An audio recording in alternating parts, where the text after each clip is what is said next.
Ryan Becker will share a memory that everyone can relate to, going on his first Green Hill overnight with no parents.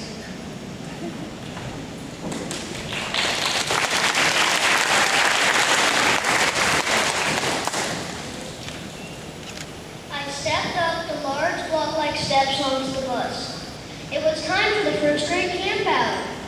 Fear trickled down my spine as I was wondering how long it would be until I'd see my parents again. I took my seat next to Grant and waved a final goodbye to my parents. All of a sudden, the bus jolted like an earthquake, and in less than 10 seconds, we were off campus and out on the street.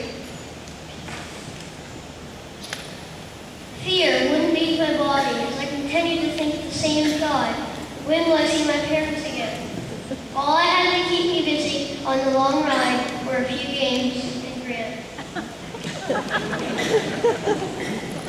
The anxiety eventually eased and we started playing. Before we knew it, we were in a town that had an old courthouse and a shop where we bought toys for the $5 that we were allowed to bring. I bought an awesome glow-in-the-dark wind-up stegosaurus skeleton. It was only about 3 inches tall, but it seemed cool to me. We loaded back on the bus, and the teachers told us that we only had about 20 more minutes until we were in Glen Rose, Texas. Sooner than we expected, we were at Glen Rose, just like the teachers had said. Excitement flowed through my body, and as fast as a bullet just came shot from a gun. I looked at my surroundings and noticed all the students and teachers were walking down a crunched gravel path. I grabbed my bags and ran after them. When I finally caught up, I looked to my left and saw a huge sparkling lake with light from the sun reflecting perfectly off its surface. On the right, I saw cabins that the girls were filing into. After another minute, we were at the boys' cabins. It wasn't exactly what I expected when I saw the inside, but I guessed it would work. The outside was all wooden and rusty, and the inside was like a watering hole for buffalo. Flies were everywhere. We chose our bunks and laid out our sleeping bags and pillows. After our first glance at this interesting campground, we loaded back on the bus. This time, we went to look at dinosaur footprints. They weren't those cheap man-made dinosaur footprints that were part of the scheme to get money. They were real footprints that had been preserved for all these years.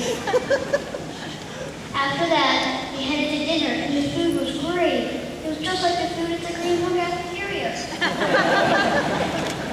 I sat next to Nate and Grant and talked about our day. Finally, the teachers called, and we went back to the cabins to change into our bathing suits, because we were about to go into the largest pool in the world. It had a huge lazy river and an awesome water slide. Well, at least it was, until the lifeguard at the top of the slide noticed a wasp's nest right next to the entrance of the slide.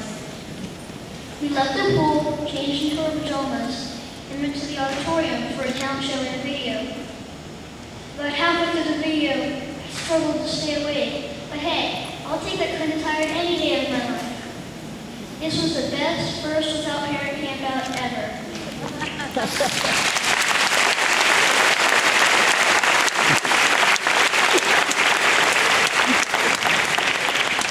We would like to hear our first graders lead us in one of our favorite songs, Mr. Fly.